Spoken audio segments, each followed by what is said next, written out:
Hello and welcome to Brand X Reviews. This is a new 4-part series where we're going to be talking about the Star Trek movies. So in part 1 we're talking about the original series cast, that's Captain Kirk, Spock, all that stuff. Those were the first 6 movies.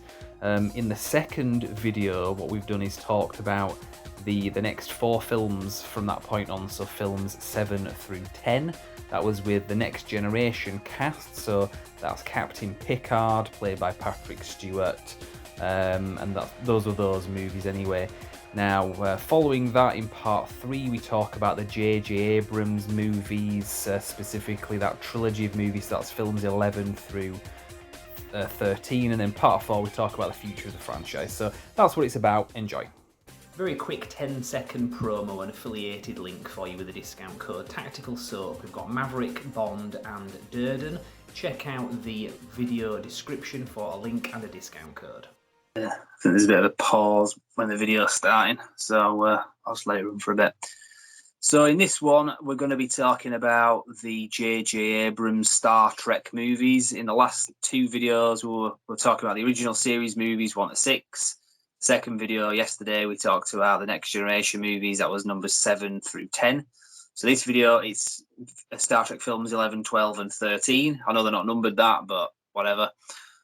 And I was making a point in the last video that these movies aren't remakes.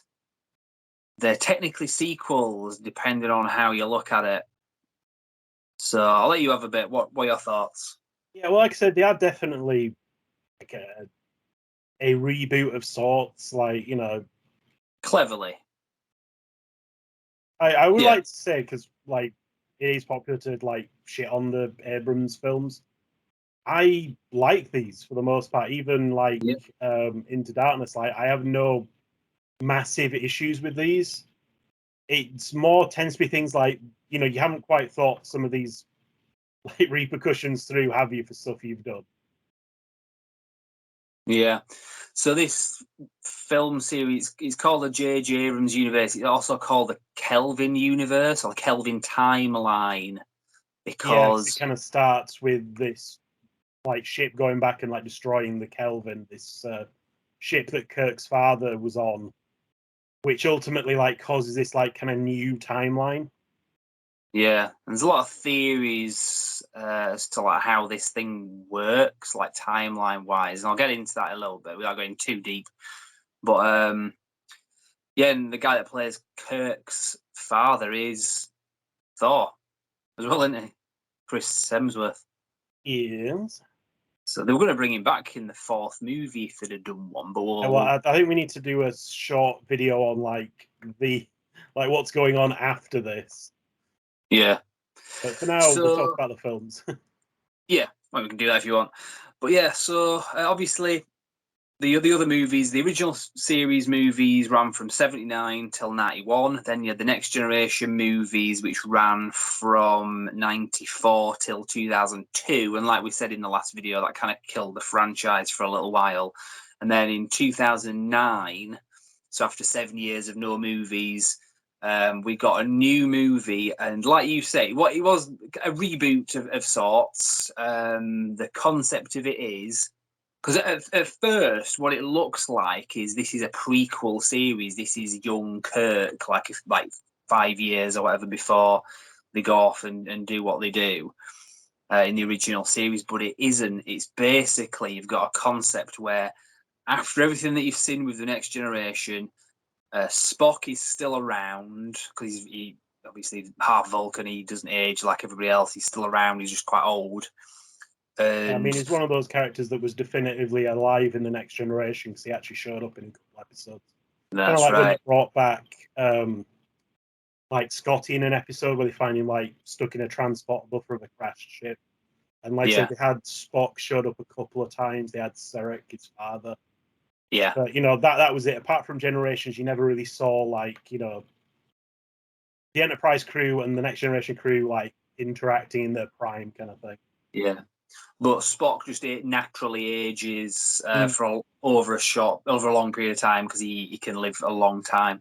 So, in a nutshell, I'll try to blitz the concept of it. So, basically, Something goes wrong with some Romulans. Their planet gets destroyed, and they blame Spock. So to punish him, what they do is, he goes back in time or something. They send him back in time to a point where he's just around that at the time he's been born or something.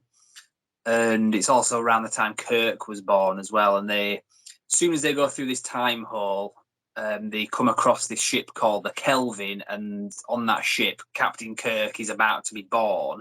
They attack the ship. Kirk just survives, whatever. His mum gives birth to him, and his dad gets killed on board the Kelvin. And so that creates an alternate timeline. So everything that you see from this point on isn't the Star Trek that we know. There's fundamental differences because they've changed the past. So there's lots of things we're familiar with, like the Enterprise, the characters. There's some theory that when you go back in time, you don't actually go back in time. You go through a parallel universe, which would make more sense with this because it's not... The only problem with that, and this is like the counter argument that fans have. It's like that's not how time travel has worked in any other part of like the Star Trek universe. Though, like if you go back in time and change something, like it all changes. It's not just like a new like. When there's like the Guardian of Forever in the original series and stuff like, no, that wiped out everything. You had to go back and fix it. It's not just it started a new like alternate timeline. Yeah, well, I think the theory that I've kind of, and it's not, I'm not saying this is what I believe, but when you actually think you're going back in time, time doesn't exist. What you're actually doing is going back to a parallel universe at a different point in your experience. That would explain some stuff, but not everything, and it would contradict a lot of stuff. That's another thing. Like how do you go back in time and get things that you need to like? Like I say, it's fine. It works for what it is, but it doesn't really make a lot of sense in like canon. Yeah, because it would explain why certain things are like fundamentally different, like prior to like the point where they've gone back in time as well. Because there's a few issues there. But anyway, point is, so they go back in time. It's a different timeline, basically. Like, the argument is, like, there's weird Borg technology that's got introduced to the timeline at this point, and there's a lot of other stuff that have happened different. So basically everything that happens after Enterprise has happened differently, like completely differently. Yeah. So they're on a mission to get revenge against Spock, but they want to do it against a young Spock. As well as having old Spock like experience the destruction of his planet Vulcan as well. So without going too deep into it, anyway, you've basically got a clever way for the film writers to kind of wipe the slate clean, but give you something you're familiar with without it contradicting, canon. You kind of can do what you want with these characters going forward because it's an alternate timeline. So it's pretty clever. They tried something similar with Terminator Salvation the same year. That wasn't quite as successful. But Star Trek 2009, it's just called Star Trek, was very successful. Many normies, so like non-Star Trek fans, just general moviegoers, loved this film. I think The Onion, which was the sort of parody like news channel on YouTube, did a funny video report saying Star Trek fans condemn this new movie as fun and enjoyable. It is one of those things where it's like it is a lot more like fast paced and there's a lot more action and stuff. Like things like Wrath of Khan are more like a submarine like war film. In fact, to the point where they even said, that's why certain things were happening the way they were and stuff. It was like them playing hide and seek in a nebula and all this kind of stuff. Whereas this is more like pew pew, zap zap, boom boom, which isn't necessarily bad, but it is like a bit of a departure from what we've seen from Trek to this point. Yeah, absolutely. But there was enough in there, fan service as well. I enjoyed it. I've made my peace with the fact that the Star Trek that we knew and loved was done. There's no way. I mean, the original cast were going to come back, or if they did, it wouldn't be the same. When I was referring to pop culture, it's like Next Generation kind of made it into pop culture. Like most people could figure out who Patrick Stewart is in that show, but not to quite the same extent that you had with the original series with like Spock and Kirk and so forth. So kind of going back to do like any movies or anything based off like DS9 would have been very difficult. So I don't think anybody would have fucking known who like Avery Brooks plays in that and stuff like that, you know. Yeah, so I mean, if they did it, it'd have been like sort of Babylon 5 movies that were like straight to video or on the Sci-Fi Channel. It would be something purely for the fans, and that's not kind of what they wanted. They wanted something with more mass appeal, and that's what they got, to be fair. Yeah, Like I say, I have my problems with Abrams, but not particularly with these films. Yeah, I mean, ultimately, he wanted to make a Star Wars movie, which ultimately he did go on to do. But yeah, so that was Star Trek 2009. Anyway, it came out in 2009, and obviously, you got Chris Pine was pretty good as Kirk. Obviously, a different character, but it was believable to a degree anyway. And so the next film was in 2013, Star Trek Into Darkness. It was basically going back to, I mean, we can say this because the guy making these videos for Stuart has watched these movies, so there's no spoiler issues here. But in Star Trek Into Darkness, there's a villain, and it turns out it's Khan, but played by Benedict Cumberbatch, who looks and he got surprisingly fucking white, but you know, never mind. Yeah. I think again I think that's where my kind of the strength of that theory that when you go back in time, it's it's a parallel universe. That's where his strengths with this, because it's a great performance, but that is not Khan. I mean, like Section 31 do some weird shit, but I don't think they just would take Khan and make him like an English dude. You know, I don't think they would have done that. That's a bit weird even for them. Yeah, but it was such a good performance from him. Not as in like he was that close original. It was a solid character, and he had a lot of the attributes of Khan. So, and the film was pretty good, I thought, as well. So, yeah, I can see some of the criticisms of it, and it's certainly not as good as what it was based on, The Wrath of Khan. But I enjoyed it for what it was. Yeah. And hence obviously, like hardcore nitpicky Trekkie who's saying this. So yeah. So as I was saying to Stuart as well, because he hasn't seen The Wrath of Khan, but he really enjoyed this movie, Into Darkness. And I said the problem with that movie is because it's trying to be The Wrath of Khan, it just comes across as a poor man's version. So you watch it and thinking, damn, I wish I was watching The Wrath of Khan right now. Which is a shame because it's a good film. And if they'd have just done their own thing, because there's some theory that it was going to be Gary Mitchell, who was like another iconic original series character. There was a bit of disinformation put out there actually to lead everybody to believe that that's where they were going with it. But yeah, it was misdirection. It was Khan. So, and it did get me actually. I genuinely didn't know that going into this movie that that's what they were doing. So when it comes out that he is Khan, I did kind of like that. I was like, shit. But at the same time, he's like, yeah, he's not really Khan though, is it? Yeah, like I said, I wonder if it'll be one of those things where in inverse, like if you've seen Into Darkness, if it'll in some ways kind of put you off The Wrath of Khan, if that makes any sense. Yeah, it'd be interesting to know. But yeah, one last thing about this movie: Peter Weller is in this. That was RoboCop.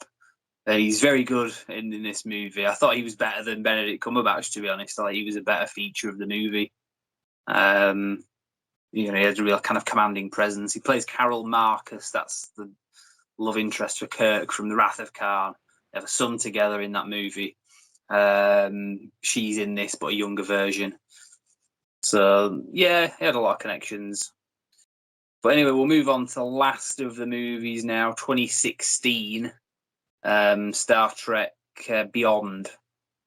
I would actually put Beyond as one of my favourite of the films. Yeah, it was good. Abrams films. Yeah, it was good. It was the most like the movie, the TV series, the original series. It just kind of got the right vibe, and type of storytelling that they did in the original series. But he didn't do very well, unfortunately, did it? Yeah, like I say, I think a lot of fans were put off by what had gone on in Into Darkness, and there just wasn't really the novelty. I think had worn off a little bit with like the normie audience as well. So by this point, it was like, yeah, I don't know. I also don't think they advertised it that well either, from what I recall. It kind of Yeah, just snuck up on you, like saying, like, "Oh shit, there's another one out." Like, it was a bit fucking quick. yeah. So that trilogy kind of spanned from 2009 till 2016, and there's been talk about other films, like a fourth film coming out, and another film that's not even part of the J.J. Abrams universe that Quentin Tarantino was going to direct, which turned out to not go anywhere. So who knows what they're going to do next? Like I say, I think we can have a brief discussion on that. But yeah, like I say, overall, I enjoyed the three films for what they are. I liked them. Kind of a little bit spoilt in some ways with what kind of came after these that kind of does, like, as a fan, piss me off, like, retroactively, if you get me. Well, do you want to do a fourth video on that or what? Yeah, I think we should. Right, well, we'll wrap this up anyway for this one. So I guess we'll be back tomorrow. We said it was going to be a 3-part. We were wrong. He It's a lied. fourth can of worms. Right, yeah. So that's the J.J. Abrams movies. So what in the next video we're going to talk about the future of the franchise? Yeah, And kind of like the movies that are supposedly coming. So I do think we need to kind of like, I don't know, just talk about that with all the bullshit that's going on. Yeah, that's fine. So we'll cut this short. We'll be back tomorrow night. We're going to talk about that. So you can like the video, subscribe to the channel, check out the description for an affiliated link for Tactical Soap. There's a discount code. And yeah, come back tomorrow and we'll talk some more. So that was part 3 of this movie retrospective. If you come back tomorrow night, we're going to conclude things where we're just going to talk about the future of the franchise.